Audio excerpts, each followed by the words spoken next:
Good afternoon. Thank you for joining Oyo State today on BCOS television. I am Belumi Asende.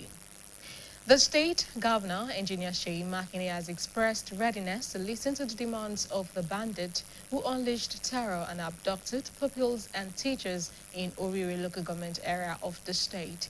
Governor Makinde stated this during a press conference held at his private residence in Kolapo Ishola Estate, Ibadan.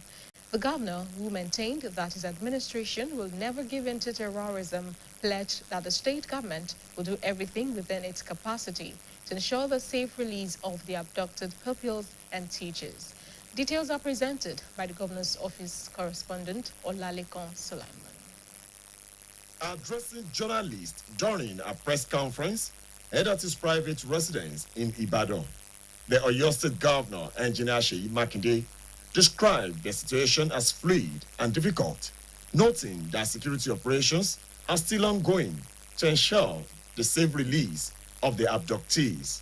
Governor Makinde disclosed that 7 secondary school students from Community High School, Aure Shele, 18 pupils from First Baptist Church Nursery and Primary School, Yawata, as well as 7 teachers were abducted during the attack. As a government, we will not give in to terror.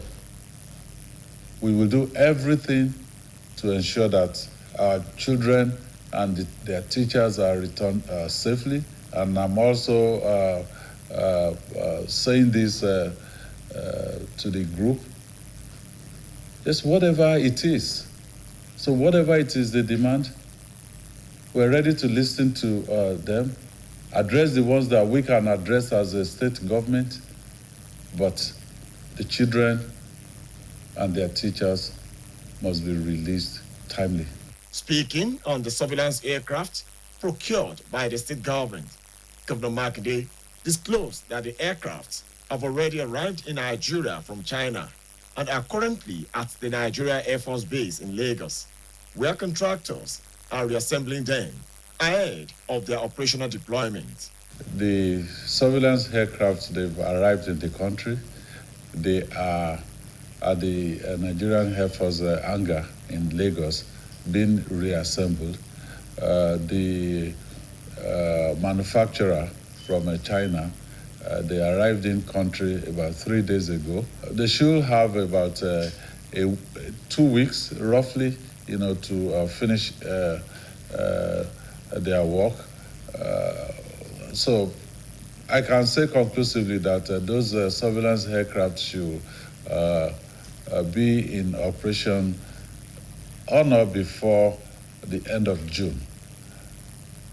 However, we were proactive. We wanted to be able to cover the borderline, between Oyo State and Kwara, and also the international border between Oyo State and the Republic of Benin. Describing the situation as sensitive and urging people to report responsibly, Governor Makinde disclosed that the state government has established an operational center at the state police headquarters to provide necessary information and coordinate responses. Olalekan Sulaiman, BCOS News. The Baale of Lakoto Osajin community in Akinyele local government area of Oyo State, Alhaji Kamoru Aderibigbe, has elevated some members of his traditional council and conferred honorary chieftaincy titles on distinguished individuals in recognition of their contributions to the development of the community. The call-off ceremony attracted dignitaries from different walks of life, with the leadership and members of the Akinyele Traditional Council endorsing the event. Staff reporter Adebayo Abdurrafi was at the Lakoto Osajin community and now reports.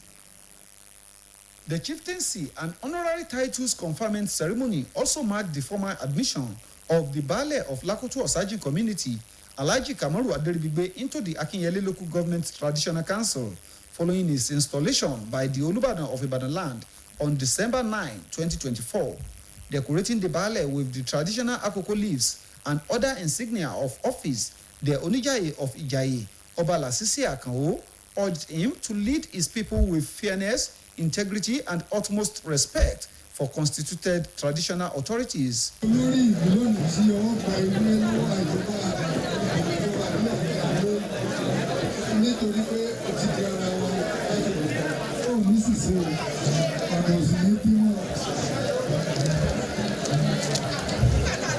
Speaking on behalf of traditional rulers at the event, the Alakinyele of Akinyele, Oba James Odeniran, who represented the head of traditional rulers in the local government, the Asipa Balogun of Ibadan land, Oba Dauda Aziz, charged the elevated chiefs and honorary title holders to work collectively towards the peace, unity, and prosperity of the Lakoto Osajin community. So I want them to use their money, use everything, even their advice.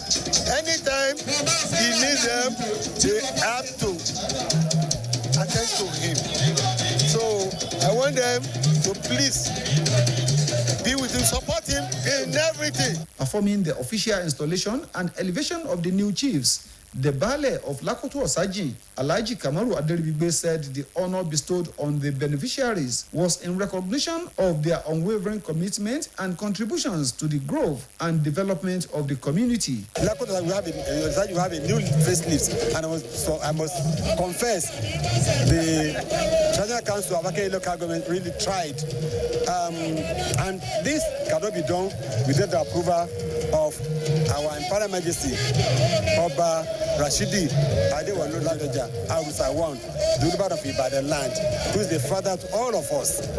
We saw this consent and he approved. Some of the newly installed chiefs, including the Director General of the Protocol Department in the office of the Oyo State Governor, Otumba Adegboyega Badijo, and his wife, Yeye Otumba Olubunmi Badijo, who are conferred with the titles of Fiwajoye and Yeye Fiwajoye of Lakoto Osajin respectively, alongside Alhaji Sikiru and Alhaji Arisikat Adeleke, conferred with the titles of Bashorun and Yeye Bashorun, as well as Professor Latif and Alhaja Alima Mudashiru, who received the titles of Bobagunwa and Yeye Bobagunwa, pledged their continued support for the unity, growth, and development of the community. Definitely it's a call for more service, for a deeper commitment onto the plights of our people. People requires us to do more to bring them up from poverty to prosperity, and we are ready to serve more. A lot of development have taken place within Almighty God and my power. A lot of them have taken place with the support of my people. Contribution here and there for transformer, for roads, to God be the glory. This support the Baale saw in my past activities by recommending me for this post. And with this post now, I will continue to do more of it, inshallah. We are ready to take the responsibility of this post. We know what the honor is. We know that we are here for the development of our community, and we will not desist until we are able to bring development entirely to the Lakoto Osajin and its environment. Other title holders installed at the ceremony included Chief Isiaq Kolajo as Akogun, Chief Taufik Adepeju as Otun Balogun, Chief Olajesu Olayemi as Sobaloju, Chief Ramani Olasupo as Baametu, Chief Nuruddin Oladoja as Ashipa, and Chief Muhyiddin Adepeju as Osibale. The elevated chiefs included Chief Yisau Aderibigbe as Otunbale, Chief Yidiat Adepeju as Iyalode, and Chief Mrs. Anne Adeleke as Otun Iyalode. The event was attended by eminent personalities, including the Oyo State Commissioner for Works and Transport, Architect Abdulmajid Mugbanjubola, among others. Guests were later entertained with melodious performances by an old-school music band.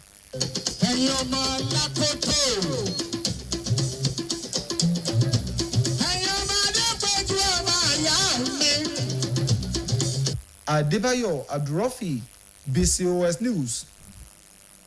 BCOS TV is now on Niger TV app, and you can watch us from any part of the world. Also, BCOS website is live. Kindly visit www.bcostv.com. You can also watch us on GoTV, channel 134 and channel 113 on Star Times.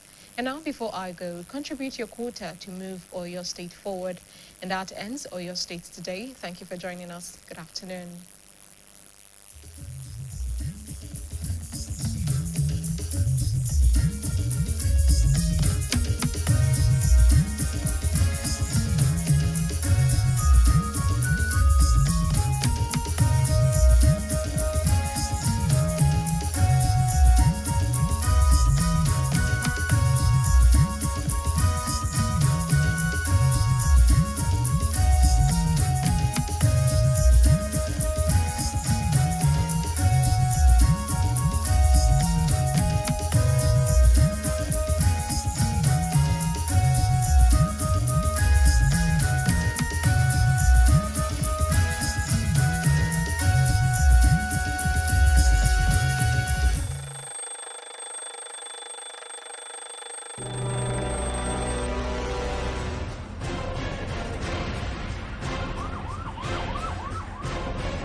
know that goods and services being produced in the country are world-class? Do you also know that goods and services being offered are cheaper when compared with foreign products without compromising standards? Why therefore do you condemn and devalue homemade goods to the advantage of foreign manufacturers? Let's change our attitude, patronize homemade goods, and improve our foreign earnings. Let us boost internally generated revenue for the nation and the pace-setter state. Let's take pride in our own goods and services. Together, we can promote made-in-Nigerian goods. This message is powered by BCOS.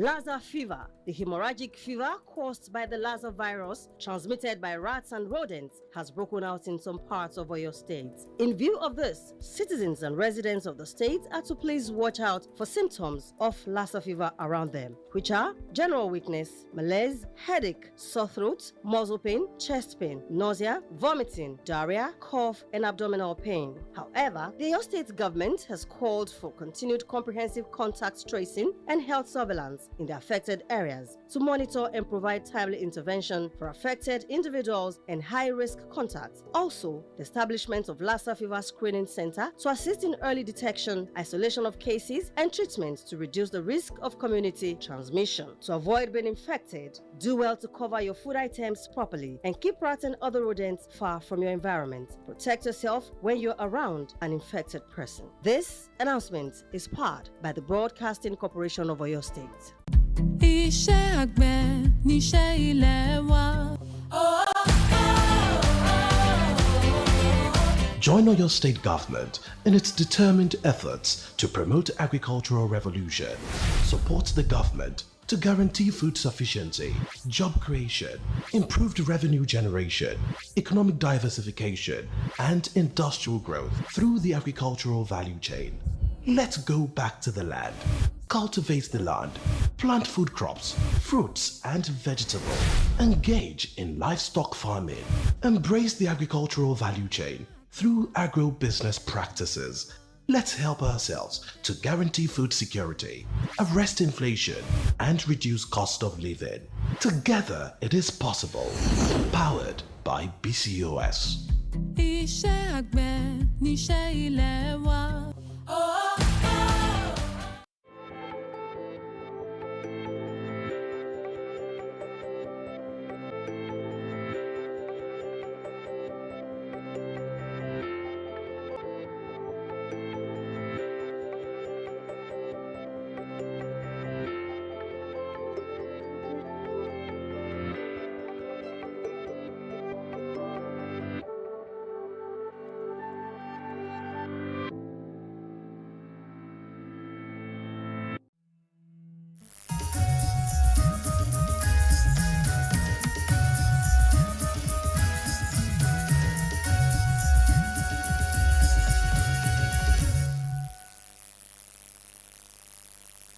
ẹ káàsán àsìkò iṣẹ́ látàárọ̀ ìròyìn ìpínlẹ̀ Ọ̀yọ́ la mú wá fún yín.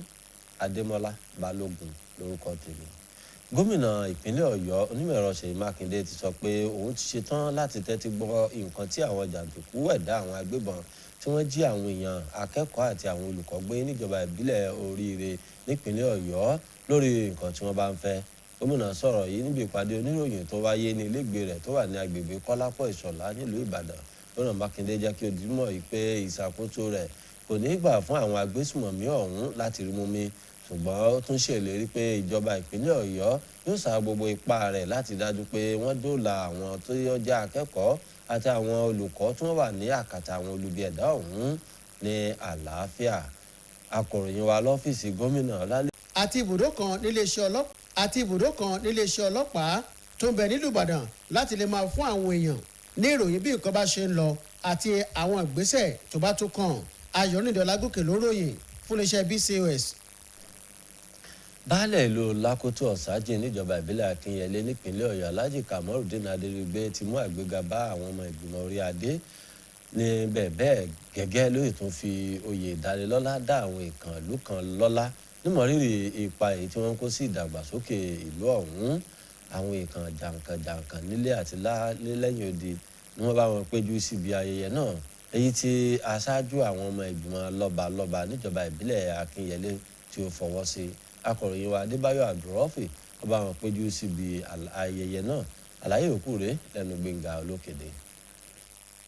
Ètò ayẹyẹ ìfinijoyè àti fífi oyè dáhùn èèyàn lọ́hùn ló sábẹ́ gbígba baálẹ̀ ìlú Lákòtó Ọ̀sájìn Alhaji Kamaru Adéríbigbé sínú ìgbìmọ̀ lọ́balọ́ba ìjọba ìbílẹ̀ Akínyẹlé lẹ́yìn tí Olúbàdàn tilẹ̀ Ìbàdàn ti yàn sípò lọ́jọ́ kẹsàn-án oṣù kejìlá ọdún 2024 nígbà tó ń jẹ́ ìwé àkókò lé baálẹ̀ náà lórí pẹ̀lú àwọn ohun èlò tó yẹ.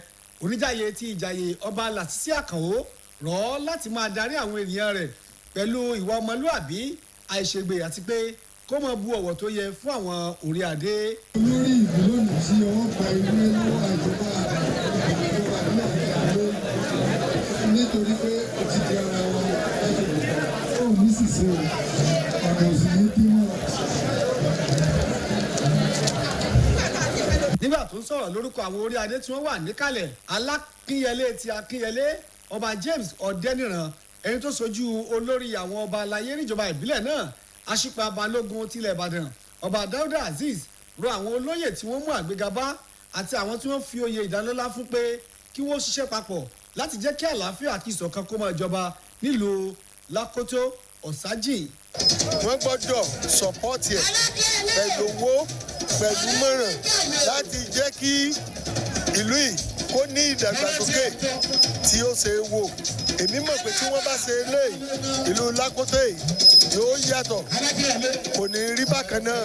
nígbà tó ń ṣètò àgbéga fáwọn olóyè tuntun baálẹ̀ Lákòtó Ọ̀sájìn Alhaji Kamaru Adéríbigbé ní oyè tí àwọn fi dáhùn yìí náà lọ́lá ló wà ní ìmọrírì ipa takuntakun èyí tí wọ́n ń kó sí ìlọsíwájú àti ìdàgbàsókè ìlú náà. a ti wò wọn ká tó fi wọn joyè wọn ní ká tó fi hàn jẹ láàrin ìlú òun láti jẹ́ ní rere ní ká múra àwọn tó ń ba Gbóyèga Bádéjọ láti fún ní ìwàjòyè Lákòtó Ọ̀sájìn torí pé ọmọkùnrin náà níwà tó pọ̀ torí pé ó níwà lọ́gá fi mú láti University of Ibadan tí wọ́n fi sọ di DG protocol fún tiwọn wọn lọ́dún mẹ́rin àkọ́kọ́ wọ́n ti fìlẹ́lẹ̀ kejì ó fẹ́ pé ẹni tó níwà ni tó ní sùúrù ni tó ní ìwà níwà ọ̀gá wò ní bá lò. lára àwọn olóyè tuntun tí wọ́n fi jẹ ọ̀hún ni olùdarí àgbà lẹ́ka ààtò ní ọ́fíìsì gómìnà ìpínlẹ̀ Ọ̀yọ́ Ọ̀túnba Adégbóyèga Bádéjọ àti aya rẹ̀ yèyé Ọ̀túnba Olúbùnmi Bádéjọ ẹni tí wọ́n fún lóyè fìwàjòyè àti yèyé fìwàjòyè ìlú Lákòtó. bákan náà ni Alhaji Síkírù àti Alhaja Risikat Adélékè gba oyè Báṣọ̀run àti yèyé Báṣọ̀run. ọ̀jọ̀gbọ́n Lateef àti Alhaja Halima Mudashiru ni wọ́n fún ní oyè Bọ́bagúnwà àti yèyé Bọ́bagúnwà. wọ́n jẹ́jẹ́ láti tẹ̀síwájú nípa lílépa ìṣọ̀kan àti ìlọsíwájú ìlú náà. pé wọ́n pè wá pé káwa náà káwa nípìn èmi àtìyàwó mi nínú ìdàgbàsókè àwùjọ Lákòtó ó jẹ́ ohun ìwúrí fún wa ó dẹ̀ jẹ́ ìpèníjà fún wa láti ṣe mọ́ láti túbọ̀ múra sí iṣẹ́ ìlú. A dúpẹ́ lọ́wọ́ gómìnà wa fún àǹfààní tó fún wa. A dúpẹ́ wípé Ọlọ́run kò wáyé láti jẹ oyè lónìí. A ti wà ní àdúgbò yìí ó tó ọjọ́ mẹ́ta ó ti lé ní 20 ọdún àti mẹ́rìndínlọ́gbọ̀n. A dẹ̀ dúpẹ́ wípé Ọlọ́run sọ pé èmi ni màá jẹ́ the first general chairman fún gbogbo zone Lákòtó Ọ̀sájìn Tolúwaláṣẹ and Believers Quarters. Tàtẹ̀ ti gbé láti contribute fún ìdàgbàsókè àdúgbò yìí. Èrè transformer ní ojú ọ̀nà ní gbogbo ẹ̀ ní baálẹ̀ rí ẹ sọ pé èmi ni òye yìí tọ́ sí àdẹ̀dúpẹ́ fún Ọlọ́run. ní orúkọ ọgbẹ́ bíi ẹ̀là lọ́jà nílé lóko ẹbí Adépọ̀jù lọ́dọ̀ bàbá Mudashiru a dúpẹ́ fún oore yìí a rí i pé ìpèníjà lè jẹ́ fún wa láti máa ṣe dáadáa sílùú àdẹ̀ṣe tán láti fọwọ́sowọ́pọ̀ pẹ̀lú baálẹ̀ wa Kàmọ́dúnrún Adéríbigbé. àwọn tí wọ́n fún lóyè níbẹ̀ ó ní olóyè Isaac Kọ́lájọ gẹ́gẹ́ bí akọgun olóyè Taofik Adépẹ́jú ní ọ̀tún balógun olóyè Ọlájésù Ọláyẹmí ní sọ́balójú olóyè Ramani Ọlásùpọ̀ ní báàmẹ́tò olóyè Nurudeen Ọládọjà ní Aṣípa àti olóyè Muideen Adépẹ́jú tóun jẹ́ òsì baálẹ̀. àwọn olóyè tí wọ́n mú àgbéga bá ní olóyè Yisau Adéríbigbé tí í ṣe ọ̀tún baálẹ̀ olóyè Yidiat Adépẹ́jú ní ìyálòde àti olóyè arábìnrin Anne Adélékè tóun jẹ́ ọ̀tún ìyálòde. lára àwọn tó péjú síbi ètò náà láti rí kọmíṣánná fún iṣẹ́ òde